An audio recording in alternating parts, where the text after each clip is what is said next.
अस्सलाम वालेकुम। Cricket wicket show के साथ मैं हूं आपका होस्ट आतिफ अनवर और मैं हूं इकरा हफीज।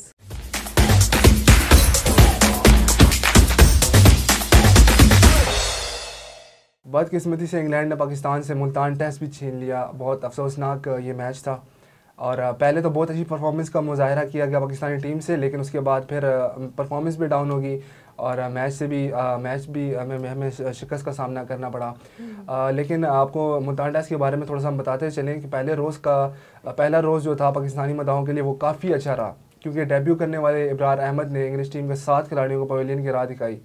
और इब्रार ने डेब्यू टेस्ट में जिन बैटर को आउट किया इनमें Zak Crawley 19, Ben Duckett 63, Ollie Pope 60, Joe Root 8, Harry Brook 9, कप्तान Ben Stokes 30, Will Jacks 31 runs बनाकर जो है वो आउट हुए। इसके अलावा जाहिद महमूद ने ओली रॉबिन्सन, जैक लीच और जेम्स एडरसन की विकेटें हासिल की। और कौमी टीम की बैटिंग के आगाज़ पर ओपनर इमामुल हक 0, जबकि अब्दुल्ला शफीक 14 रन्स बनाकर जो है आउट हो गए। और फिर कप्तान बाबर आजम और सऊद शकील ने 19 रन्स की पार्टनरशिप कायम की। ये एक अच्छी परफॉर्मेंस हमें देखने को मिली कप्तान और सऊद शकील की जानिब से। और उसके बाद फिर बाबर जो है वो 75 रन्स बनाकर आउट हो गए थे। इसी तरह अगर बात की जाए टेस्ट के दूसरे रोज़ की, तो उसमें यह था कि इंग्लैंड के जो जैक क्रॉली हैं उन्होंने 3, बैन डिकेट ने 79, वेल जैक्स ने जो है 4, ओली पोप ने भी 4 और जो रूट 21 रन्स बनाकर जो हैं वो आउट हो गए थे। और इब्रार अहमद ने 3 विकेटें ली, जबकि जैक क्रॉली और ओली पोप को रन आउट किया गया। और इंग्लैंड की तरफ से हैरी ब्रोक जो है 74 और बेन स्टोक्स जो हैं वो 16 रन्स बनाकर क्रीज पर मौजूद रहे। और अगर बात की जाए पाकिस्तान की इनिंग्स के, तो उससे कबल जो है पाकिस्तानी टीम पहले सेशन में इंग्लैंड के जो हैं 281 रन्स के जवाब में महज सिर्फ वो 202 रन्स बनाकर ऑल आउट हो गई थी। और कौमी टीम ने उस वक्त 2 विकेटों के नुकसान पर 107 रन से इनिंग्स का उन्होंने आगाज़ किया था। लेकिन पाकिस्तान के 8 बैटर्स दूसरे रोज़ ही महज 95 रन्स मजमूए स्कोर कर सके। और फिर कप्तान बाबर आजम जो है 75, सऊद शकील 63, मोहम्मद रिजवान 10, आगा सुलेमान 4, मोहम्मद नवाज़ 1, जबकि मोहम्मद अली 0 पर आउट हुए। और फ़हीम अशरफ जो हैं वो 22, जाहिद महमूद 0, जबकि इब्रार अहमद ने नाकाबिले शिकस्त 7 रन्स बनाए थे। जी, यहाँ पर जैसा मैंने पहले बोला कि शुरू में तो अच्छी थी इनकी परफॉर्मेंस, थोड़ी सी बेहतर जा रही थी। बॉलिंग की तरफ से तो बहुत फेबलस परफॉर्मेंस थी इब्रार अहमद की जानिब से। और फिर जी तीसरे रोज़ का आगाज़ हुआ और तीसरे रोज़ के अख्ताम पर क्रीज़ पर फ़हीम अशरफ और सऊद शकील मौजूद थे। दोनों के रन्स 3 और 54 थे। और अब्दुल्ला शफीक के हमरा ओपनिंग के लिए आने वाले मोहम्मद रिजवान 30 रन्स बनाकर जेम्स एडरसन की गेंद पर बोल्ड हुए, जबकि कप्तान बाबर आजम 1 रन पर ओली रॉबिन्सन का शिकार बने। और फिर अब्दुल्ला शफीक को 45 रन्स पर मार्क वुड ने बोल्ड किया। दाएं हैमस्ट्रिंग में तकलीफ़ के बायस MRI करवा कर स्टेडियम वापस आने वाले इमामुल हक 60 रन्स बनाकर जैक लीच की गेंद पर आउट हुए। और ये इमामुल हक की जानिब से माशाल्लाह मेरे हिसाब से अच्छी परफॉर्मेंस थी, क्योंकि वो इंजर्ड हुए थे और फिर MRI करवा के और फिर वापस वो उन्होंने मैच में उन्होंने परफॉर्मेंस दिखाई और 60 रन्स बनाए, तो अच्छी परफॉर्मेंस थी। इससे कबल तीसरे रोज़ा मेहमान टीम दूसरी इनिंग्स में 275 रन्स बनाकर आउट हुई, जबकि पाकिस्तान को जीत के लिए 355 रन्स का हदफ जो है वो दिया गया था।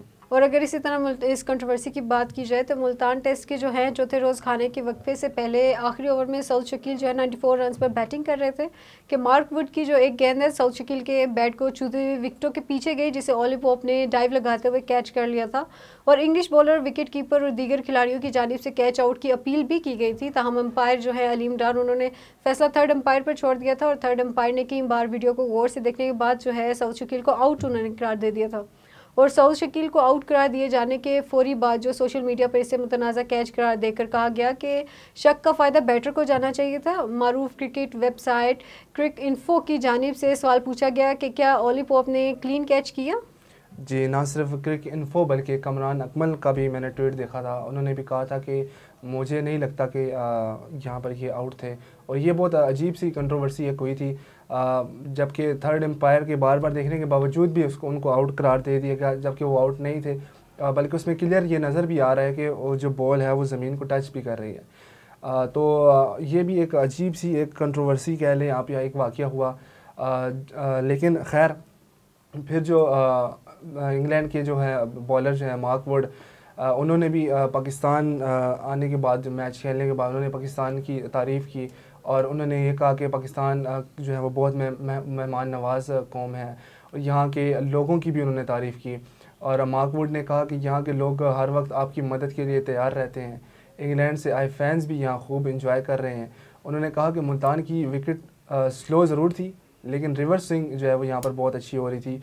और उन्होंने ये भी कहा कि मुझ समेत इंग्लैंड की टीम पाकिस्तान में मैचेस के बाद उन्होंने मैचेस भी मतलब इंजॉय किए, और फिर यहाँ का जो माहौल था वो भी उन्होंने बहुत इंजॉय किया।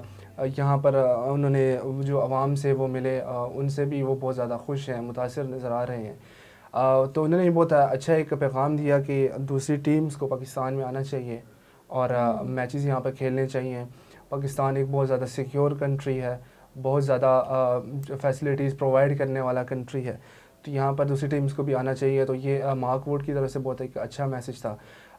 लेकिन दूसरी जानिब अगर मैच की परफॉर्मेंस की बात अगर अब की जाए जो पाकिस्तान की जानिब से हुई, तो उसमें बहुत ज़्यादा हमें यहाँ पर थोड़ी सी वीकनेस नज़र आई, थोड़ी सी मिस्टेक्स हमें नज़र आई यहाँ पर बैटिंग में ख़ास करके। शुरू से इकरा आपने देखा है कि जब एशिया कप हुआ वहाँ पर भी मिडिल ऑर्डर का मसला था। फिर दूसरी इंग्लैंड की सीरीज़ थी, पर ट्राई सीरीज़, मतलब शुरू से ही हमें मिडिल ऑर्डर का काफ़ी इशू मिडिल ऑर्डर का बहुत इशू आ रहा है। तो यहाँ पर बैटिंग का पूरी ऑल ओवर बैटिंग का यहाँ पे इशू था। बाबर आजम की जानिब से यहाँ पर कुछ बेहतर परफॉर्मेंस थी, और बॉलिंग तो पाकिस्तान की अच्छी होती है हमेशा। पाकिस्तान जाने इस बात से जाता है कि पाकिस्तान में बॉलर्स पैदा होते हैं, बॉलर्स बनते हैं, लेकिन हमें अब जो है टाइम है कि अपनी बैटिंग के बारे में भी थोड़ा सा ख्याल रखना पड़ेगा, अपनी बैटिंग को भी मजबूत करना पड़ेगा, ताकि हम जो है वो नाकाबिल शिकस्त एक टीम बन जाए और हमें कोई ऐसी कोई टीम ना हो जो हमें हरा सके।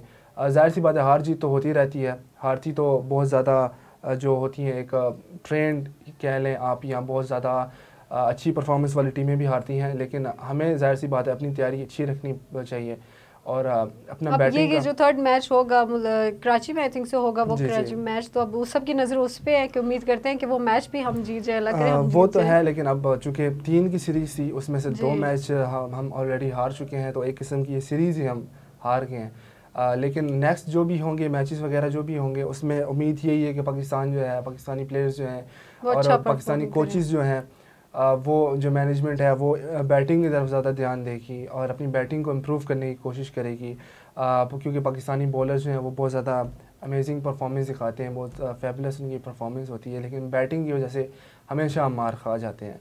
अभी भी इसमें भी देख लें आप कि इतनी कम स्कोर्स पर बैटिंग में हमारा काफ़ी इशू रहा है और कम स्कोर्स पर हमारे बॉलर्स ने उनको आउट किया है। इब्रार अहमद देख लें, उनका डेब्यू था, डेब्यू में उन्होंने 7 विकेट्स ले ली। तो मतलब ये इसी की चीज़ का सिंबल है कि हमारे बॉलिंग जो है वो बहुत ज़्यादा अच्छी है, लेकिन उम्मीद है कि वो अपनी बैटिंग को भी अच्छा करेंगे, उन पर थोड़ा बैटिंग पे अपना काम करेंगे, बैटिंग परफॉर्मेंस अच्छी करेंगे, और अगले जो भी प्रोग्राम्स होंगे, जो भी मैचेस होंगे, उनके बारे में भी हम आपको अपडेट देते रहेंगे। तब तक के लिए हमारे साथ रहिए, हमें दीजिए इजाज़त। अल्लाह हाफ़िज़।